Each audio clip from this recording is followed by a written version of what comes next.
Agora, às 7h47, a gente conversa ao vivo com a coordenadora da Educação Infantil e do Ensino Fundamental do Colégio Sigma, Aline Brito. A gente convidou a Aline porque nesta semana, no último dia 7, tivemos o Dia Nacional de Combate ao Bullying e temos um dado alarmante. Aqui no DF, no ano passado, a Polícia Civil registrou 120 denúncias relacionadas ao crime de bullying escolar, um aumento de 243% em relação ao mesmo período de 2023. Aline, bom dia, bem-vinda, obrigada pela participação. Eu começo te perguntando a que se deve, na sua avaliação, esse cenário que chama a atenção, alarmante mesmo, aqui no Distrito Federal. São mais denúncias ou mais casos acontecendo, você acha? Bom dia, primeiro agradeço muito pela participação, pelo convite. Principalmente por estar falando sobre um tema tão importante, tão impactante nas famílias e nas escolas também, né? Eu acho que tem duas vertentes em relação a esse número, assim. Acho que tem um número mais alto, mas também tem talvez um número de mais pessoas se conscientizando e entendendo que é uma prática ruim e que é bullying, né? Tentando essa identificação do que acontece. Então, é um número notavelmente alarmante, mas tem também uma percepção de que mais pessoas estão falando sobre isso, mais pessoas estão identificando o que vem acontecendo. Aline, bom dia, bem-vinda aqui ao Jornalismo da Nova Brasil. Quando a gente fala de bullying, em muitas rodas de conversa se diz o seguinte: olha, mas na minha época isso sempre existiu, eu sofri muito bullying. Alguns ousam dizer que até é uma coisa positiva, porque cria casca na criança. Qual a sua visão sobre isso? O bullying sempre existiu e sempre foi uma coisa a ser combatida. A gente agora está olhando essa situação com uma ótica diferente. Como é que você vê essa questão também do bullying ao longo das gerações, Aline, por gentileza? A gente fala muito que são sobreviventes, né? As pessoas que viveram várias questões e trazem várias marcas, inclusive, da infância, né? E hoje a gente vê as famílias ou até adultos, né, nessas falas de eu vivi e não morri, então são sobreviventes, assim. O bullying sempre existiu, né? Hoje a gente talvez tenha uma visibilidade maior do que é, né? O bullying é uma forma de agressão, ela é física, ela é verbal, ela acontece de forma repetitiva, ela tem aquela intenção de prejudicar, de humilhar outra pessoa. Então ela acontece de várias formas e ela sempre aconteceu. O que acontece é que a gente mudou um pouco a ótica de perceber o impacto que tudo isso fez com as gerações. Então, a gente tem muitos adultos hoje sobreviventes, mas machucados de situações que aconteceram aí na infância, na adolescência, enfim. Aline, bom dia. Além do trabalho com as crianças e, portanto, dentro das escolas, com os adolescentes, como manter também um diálogo aberto e sincero também com os pais, né? Como fazer um trabalho com os pais, porque a gente sabe que cada família tem uma característica, tem um estilo de vida, como trabalhar com eles de forma direta, aberta e sincera também. A parceria com os pais ela é fundamental, assim, né? E ela é essencial para a construção do ambiente de respeito ali e solidariedade com as crianças. Então, a gente tem uma diversidade de famílias, uma pluralidade, principalmente dentro da escola. Então, a família já precisa falar sobre isso, a escola precisa já falar sobre isso. A gente traz muito sobre ações de combate ao bullying, mas a gente precisa trabalhar ações que antecedem o bullying, falar sobre respeito, criar estratégias de parceria com a família. Então, a gente tem dentro da escola que eu trabalho a convivência ética como uma disciplina dentro do ensino médio e ensino fundamental 2. Então, assim, dar luz para as famílias também conversarem sobre isso, dar para as famílias a possibilidade de conversar sobre isso. A gente tem um podcast que se chama Como Lidar.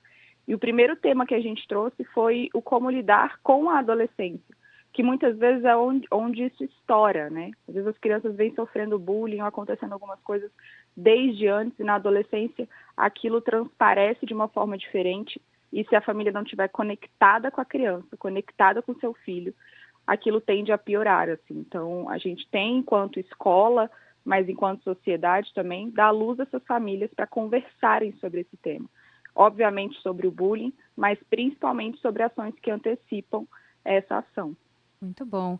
Olha, ouvinte, para você ter ideia, a gente fala sobre o bullying, né, há alguns bons anos, não é? Mas ele só passou a ser considerado crime no ano passado, com a sanção de uma lei no comecinho do ano. Eu fiquei impressionada com esse dado, não me lembrava que era tão recente assim. Para mim, o bullying já era tido como crime há mais tempo, mas não, somente no ano passado. Então, apesar de ser um fenômeno histórico, antigo, como a gente está conversando com a Aline, e já discutido há alguns bons anos, só foi tipificado como crime no ano passado. E, Aline, a gente falou, inclusive, há pouco no Nova Manhã, temos falado especialmente sobre aquela série que está na Netflix, muito famosa, Adolescência, que viralizou aí, trazendo debates importantes nas últimas semanas. E ela traz um bullying que acontece para além das salas de aula, né? Que se perpetua em casa, nas redes sociais, ou seja, a criança, o adolescente que passa às vezes por aquilo na escola, continua passando por aquilo dentro do próprio quarto, no celular, nas redes sociais, com códigos que muitas vezes nós adultos não conhecemos, não entendemos, e aquilo ali fica sendo ruminado de alguma forma e a criança não consegue se livrar, né, daquele momento enfim, de exclusão, de bullying, de agressão mesmo. Como que a gente pode lidar, ou pelo menos pensar em lidar com esse desafio de um bullying que hoje ultrapassa as redes sociais e se perpetua quase que as redes sociais não, as salas de aula, e se perpetua quase que 24 horas por dia? Sim, a gente tem na série essa transparência sobre o cyberbullying, né? Que ele chega a ser, inclusive, mais nocivo do que o bullying, porque ele tem um alcance muito grande. Uma foto que é postada, um comentário que é feito, aquilo é printado e aquilo vai para outros celulares, que perpetuam para outros celulares, e tirar isso da mídia, tirar isso das redes sociais é muito mais difícil do que só sair do recreio daquela ação de bullying que foi feita. Então, o cyberbullying tem um impacto muito mais nocivo com os adolescentes, com as crianças, enfim, que sofrem. A série traz esse ponto aí que você trouxe, geracional. Os adultos, muitas vezes, não só as famílias, mas as escolas também, não sabem qual é a linguagem da adolescência de hoje em dia. E é muito importante, inclusive, esse estudo, esse entendimento e essa conexão com o que seu filho ou seu estudante está vivendo. Na série ali bem traz um policial totalmente perdido e sem entender os caminhos ali de resolver a situação, porque ele não tinha noção nenhuma. Para ele, a menina estava elogiando o garoto, né? Então, e tem uma outra questão, é que dentro de casa ele está vivendo isso. E as famílias têm a tal a liberdade, mas com talvez a permissividade, e acha que a internet ele está seguro. E na internet ele muitas vezes não está seguro. Então, acho que tudo vai para um caminho de conexão. A escola que se conecta com o seu estudante e a família que se conecta com o filho, a fim de ter esses debates, essas conversas e essa transparência nas relações.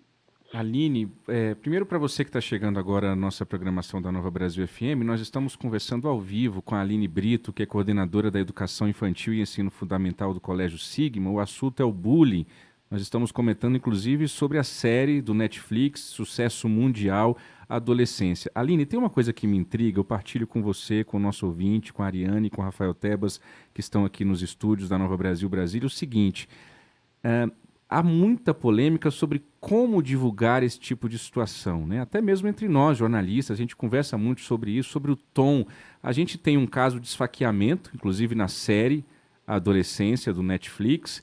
Nós tivemos 2 esfaqueamentos em 2 semanas aqui em Brasília, né? Isso, dia 31 e hoje, e ontem. E o que me intriga é isso. Isso também quando vem o debate do suicídio, quando vem o debate como que a gente pode tratar disso? Porque a gente faz aqui um jornalismo sóbrio, moderado, ponderado, equilibrado. O nosso ouvinte já está acostumado com isso. A gente não vai aqui gritar, não vai bater na mesa, não vai dar os detalhes do esfaqueamento.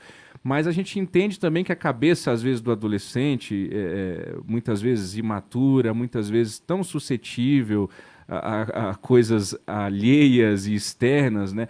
Até que ponto uma divulgação e uma discussão sobre o bullying...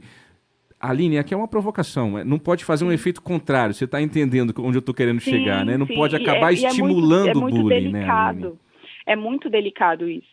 Porque muitas vezes a criança ou adolescente que pratica o bullying, ele tem uma intenção e a intenção de ser visto muitas vezes. Isso. Então, trazer esse tema, falar sobre isso, é preciso um cuidado, né? Tanto das mídias quanto do jornalismo, enfim, porque uma criança ou um adolescente que está em casa e que está por acaso ouvindo isso, pode achar isso, putz, agora eu sei como eu posso ser visto. Vão falar de mim daqui a pouco, então, na Nova Brasil. Meu nome né? vai ser lembrado, Isso. exatamente. Então, é um cuidado e é um risco, né, muitas vezes. Ao mesmo tempo que a gente quer, talvez, alarmar aquela criança ou adolescente que está sofrendo alguma coisa, né, para que ele fale, para que ele converse, para que ele procure alguém.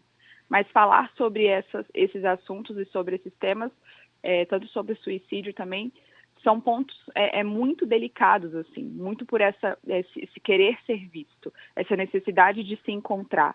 E aí, por isso que volta um pouquinho, de novo, para a conexão. Uma criança que está conectada, um adolescente que se sente pertencente no espaço que ele está, seja na escola, seja na família, ele não precisa buscar outros artifícios para ser visto, principalmente artifícios ruins, negativos, e que interferem, inclusive, na vida do outro, na saúde do outro, no bem-estar do outro.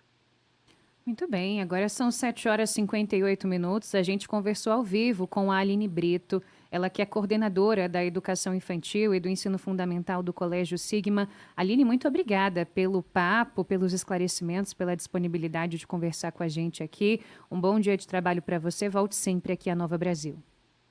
Eu que agradeço, feliz em poder contribuir para essa causa tão importante. Muito obrigada.